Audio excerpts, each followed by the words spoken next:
powerful and sensitive emotion, which we call anger. We try to take a short look at it and see how we can work with it, how we can work through it, how we can manage it. So, in dealing with this, we'll be asking some questions and we try to get answers to them. And please, if you can help to get answers to some of this more appropriately, please share in the comment section of this chat. Okay. So once again, you're welcome to Nisinuga Reflections. Here we reflect on tales that touch the heart. We reflect on life matters and we give counsel appropriately to life matters. So if you have anything you would like us to share some counsel on, please put it in the chat box. Okay. So I will print out the questions now. The first one is, what is anger? And what is its origin? Is it hereditary? Is it environmental? Is it instantaneous? Does it grow? Can it be captured? So how does it operate internally and externally? At least anger is an emotion felt by an individual, displayed by an individual. How does it operate within that individual? And how does it operate when it flows out of the individual? We also like to know that. Now, this thing called anger, is it controllable? Is it controllable? Is an emotion within an individual that emanates from an individual, is it controllable by the individual and by the environment in which the individual operates? Is it anger controllable? Is it preventable? When you say, okay, somebody gets angry, can it be possible that you can prevent that individual from getting angry in the first instance? Can that anger session be actually and really prevented? So is anger preventable? So if we know this, then we know how to reduce the incidents of anger or incidences of anger in a relationship. Remember, this channel focuses on relationships. Relationships are things that touch the heart, because you cannot relate with somebody unless you already have something you are working with the person to achieve, either within the family, within the community, within the school system, within the office, or within the business sector. So is it manageable? When something say manageable means it has happened, it has occurred, is occurring, is available, is present in the environment. How do you manage it so that it doesn't get out of turn? Like fire is being managed, that's why you have a control burner. But if it's not well managed, it can go out of hand and be destructive. So it's anger manageable. So does it have any positive effect or use? Is there any usefulness about this emotion called anger? We need to know. Is there anything useful about this emotion called anger? Now, does it have any bad effects or disadvantages? Does anger have any bad effect or does it have any disadvantage? Now, how can one make the best use of anger? Have you known any human being that never got angry up till the age of 20 or 30? Or even 13, even 12, even 15? That child, that boy, never got angry for one day, not for one moment. Do you have anybody like that? Have you come across anybody like that? Please share with us. Now, is anger hereditary? Is anger hereditary?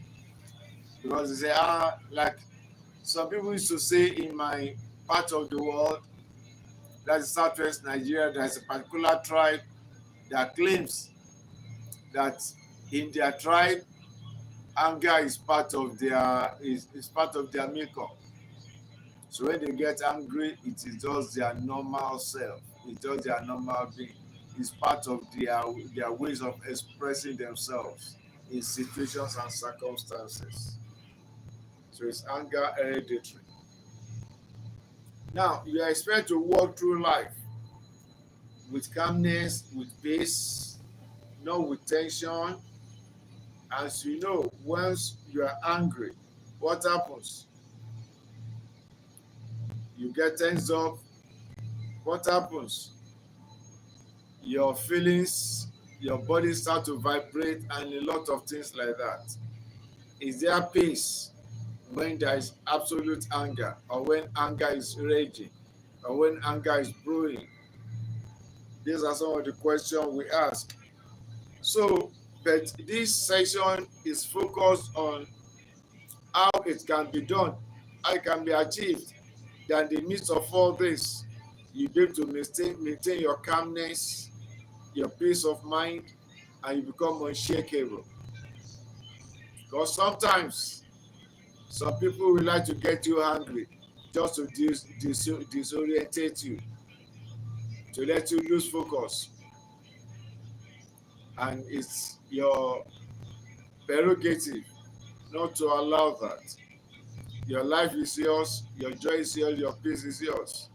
It's only what you have that you can give. If you don't have joy, if you don't have peace, if you don't have happiness in your life, you cannot share it with people. So the first thing you can do is that number one, control what you can, and what you cannot, let it lie, let it fly, let it slide. What are the things that cause anger? Anger doesn't just come out of the blue. Like Bible says, a cause will not cause less come. So anger comes from people's attitude, reactions, behaviors, utterances, and things like that towards you. Maybe they try to malign you, lie against you, shortchange you, try to take undue advantage of you, try to cheat you, and things like that. And just come to say, what is it? What is this? To try to respond for your ego, for your personality. You don't want to be taken undue advantage of. So anger comes from trying to control what you can't. You can't control people. You can't control what they think. And to a large extent, you can't control what they do. You can't control what they say. So in that case, what is within your control is the way you respond to these activities, to these actions. So you don't allow somebody to get at you. That anytime they want, any way they want, they can disorient you. They can disorientate your mind, your thinking, your well-being. They can cause trouble in the peace, in the calmness of the water of your life. And it's your job, it's your obligation not to allow that to happen. That is why you need to learn these things. That is within your control. What is it? You cannot shut my mouth. You cannot tell me what to say. I've already said it, and you don't like it. But the way you respond to it will not determine whether you have peace or whether you are smart or not. So the advisable thing to do is for you to stay calm, is for you to stay focused, is for you to ask yourself, what is this and what can I do about it? So what you do about it is what I will call the 5 seconds rule. 5 seconds rule. What do you do then? You hold your peace in the context of that situation, and in your mind, you count 1, 2, 3, 4, 5. Gently and slowly. While you are doing that counting, your mind is calming down itself and you're asking yourself, this thing this person has said or has done,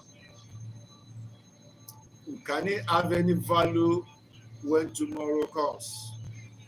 If you have any value, what can I do about it to make sure the value is positive for me or the value doesn't have any negative effect on me? That's it.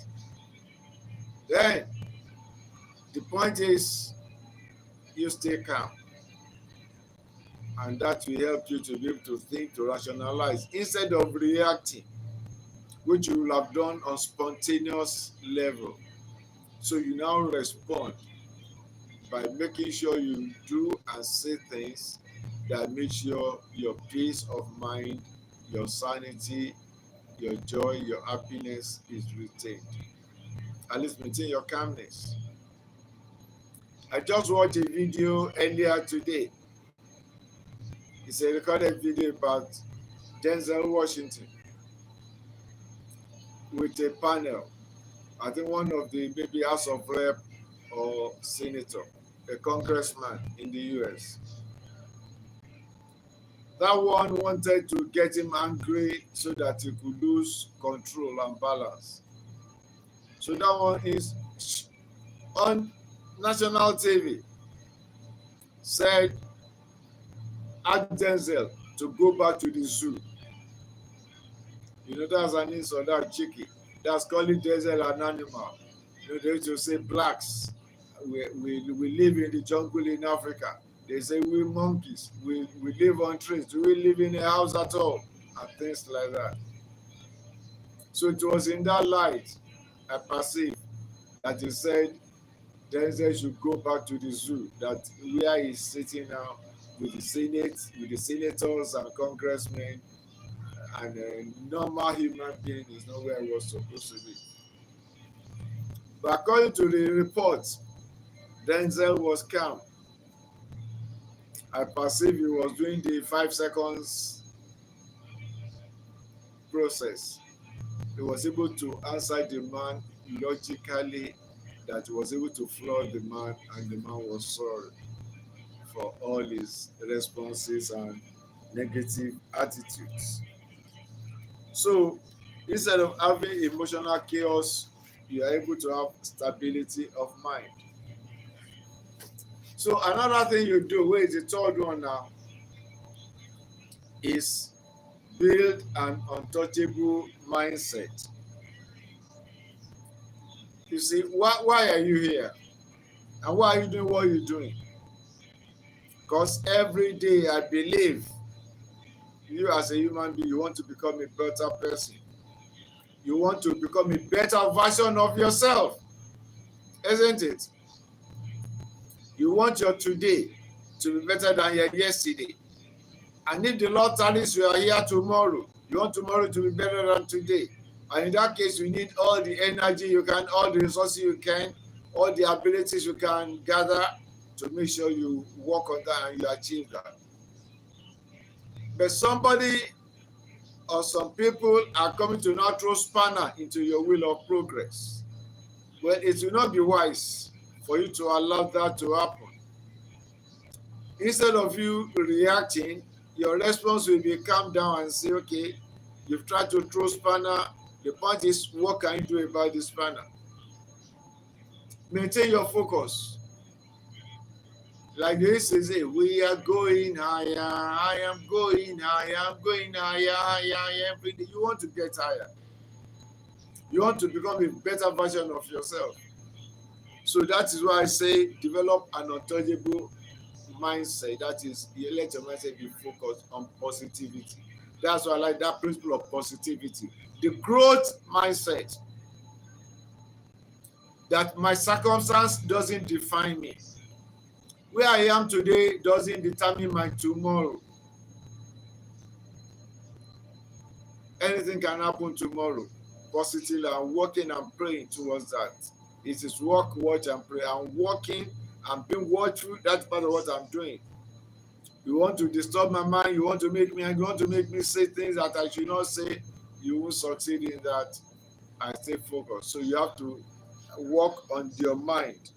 Don't allow that insult, that negativity to dissuade you from your path of progress. Okay? So then you build an inner confidence. Like I give example of Denzel, that person wanted to just make sure embarrass Denzel to say Denzel is a monkey. The monkey needs to go back to the book, go back to the zoo. But you have to know who you are. You know you're not a monkey, you know you are not a bad gorilla. You're a human being, full-blooded human being with good brain working in your system and with the ability to rationalize and think very well, ability to be able to articulate your words, to make speech that can be understood by everybody. You are a human being that's able and available to add value to humanity. So build that mindset for yourself. Have positive self-concept. Have positive self-concept. Know who you are. That's why for those of you that like to read the Bible like me, the Bible says in Psalm 139, I think verse 11, it says, you are fearfully and wonderfully made. You as a man, you are fearfully and wonderfully made. So you are precious, you are special. You are not a thing, you are a human being brought forth to this world to add value to humanity. You are here for a purpose. And that is why in education, you say no child is an ignoramus. Nobody is useless. There's no one that's useless unless you make yourself useless. No matter if people that are physically challenged through one form of body deformity or the other, they maintain that stance. They will go ahead, use their brain, and use whatever they have to improve and achieve their purpose in life. And many of them are bound. Go to YouTube, go and check. I've seen video of physically challenged person driving a plane or flying a plane. I've seen them drive cars. Cars were built specially for them. So, what is your challenge that you believe is difficult to handle or difficult to manage? No. You are made of better stuff. So develop that self-confidence, that positive self-concept with high level of self-esteem. Don't let anybody talk down at you. Don't let the words of anybody rattle you. Since you know who you are, just stay calm and say, well, that is for you, that's your opinion. That doesn't define me. Okay? Your statement doesn't define me. I know who I am. That's why the Bible says in 1 Peter chapter 2, verse 9. That's why when you read the Bible, it gives you better information about yourself. They say you are a royal priesthood, a holy nation, a peculiar person, brought forth by God to show forth the glory of God in the land of the living. And the name of God is not glorified in shame, it's not glorified it's not glorified in timidity, it's not glorified in things that are not positive. So when you know that, then you know how to carry yourself, you know what value to put on whatever people say.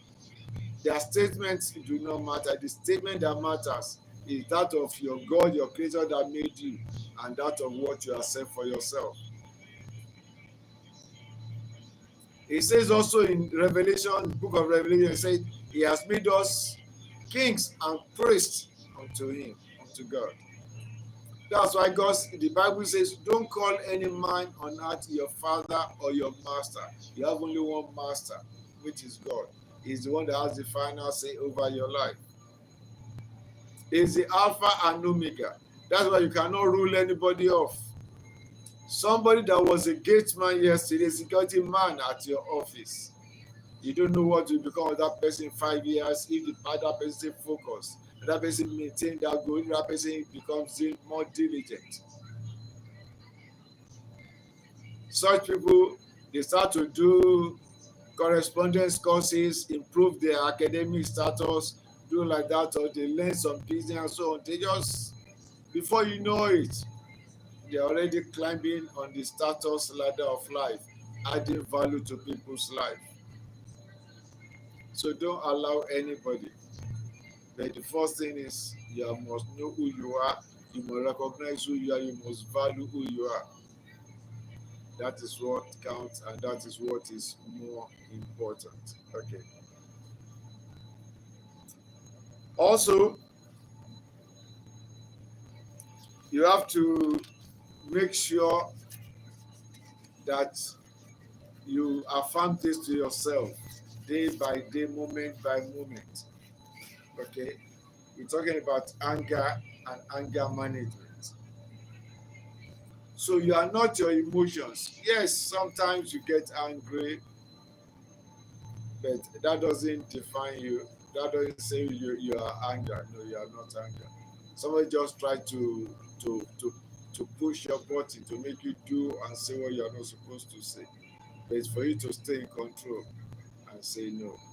That won't define me. I am who I am by the grace of God. And choose peace over war. Someone that comes to make you angry, someone that comes to push your button, wants you to do something, to start to shout and rage. And in that case, you are not in charge. Because someone that's angry has lost a bit of his personality. That's why the Bible says in the book of Proverbs that anger rests in the bosom of fools. That he that is so angry or is not control of his anger is like a city without walls or a city with broken walls. That is, it can easily be attacked by the enemy. When we say calm and collect, that's why in martial arts, if you're a martial artist, you be able to relate what I've said. But if you're a martial artist, you can check with anybody who knows martial artists. In martial arts, that's why one of their part of their training is meditation. How to calm your spirit, how to calm your soul, how to be in control of your being. Why? Because your opponent will try to make you angry, but once you are angry, you become disorientated. Then your opponent can easily get at you. That is why imagine you are trained. Stay calm, stay focused. And you watch Muhammad Ali in his days boxing. He will try to use words to confuse, to disorientate, to make his opponents then angry. And once he got angry, they will start to miss their points, miss their jibes. So you can see what the enemy try to do to you. They try to get you angry so that you can become like a dislocated joint. So going back to our question, its origin comes from what we have our ego conflict. Because you are angry majorly because something or somebody is trying to affect your ego or your personality, and you want to defend yourself. So when you are finding difficult to defend yourself, then you get angry and you start to shout. The shouting doesn't solve this. What you need is sense. What you need is sense, critical thinking, good reason. So how does it operate? Internally, it all starts from within your mind. That's why you have to be in control of your mind. Start within your mind. So you have to take control of your mind. That's why somebody that's angry will be doing like you be doing like this. Sometimes it gets to a stage. Especially if somebody that is has terrible bouts of anger. To be thinking rationally will be difficult.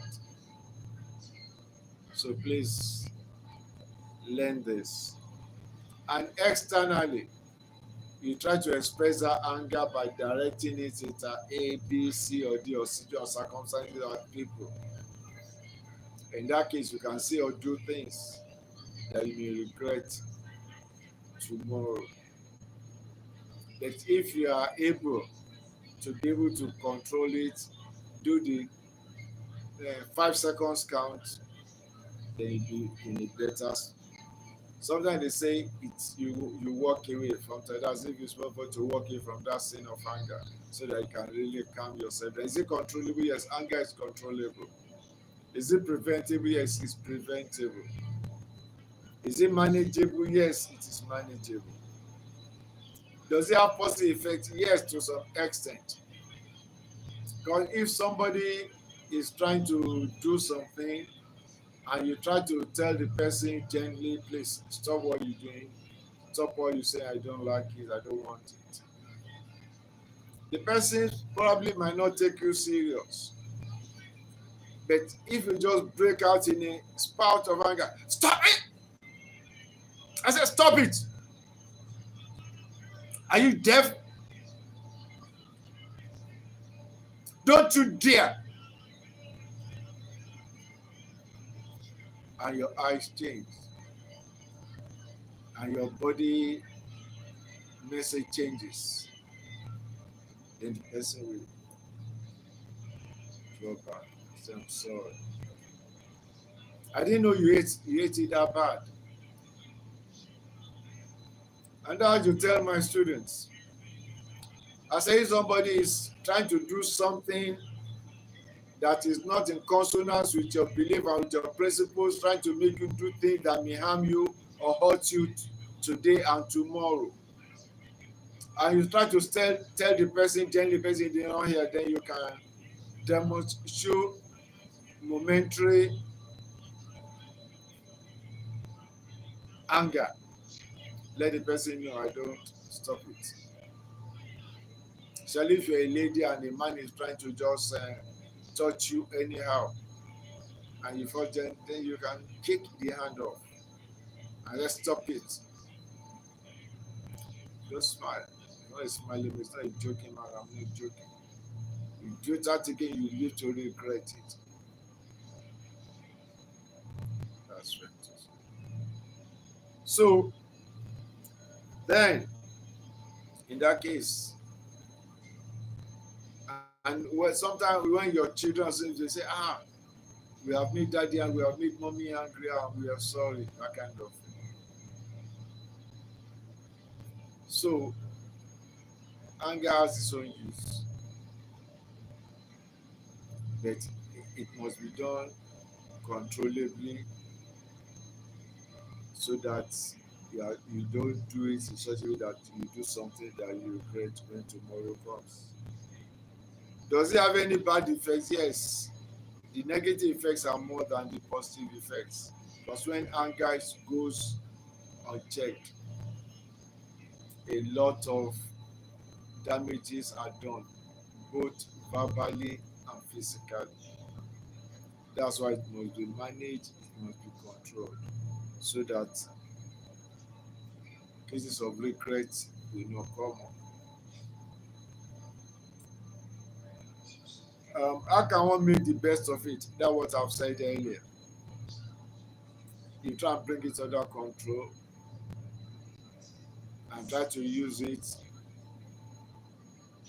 for growth and development and peace. Is it hereditary? Yes, some are hereditary, some are not hereditary because I came across something like that in my studies. That when a woman is pregnant and she was not given peace of mind, she was always angry and a lot of negative things in that emotional part of life. Some of the hormones transmission to the body of the child, the hormones are chemical agents that are transmitted through the blood. Find a way to get to the child, and some of them get printed on the system of the child. So when the child comes out, the child becomes very touchy. So it can be hereditary. So that's why if your wife is pregnant or you're a woman, you're pregnant now, please try to create a conducive growing environment, formative environment for that growing child.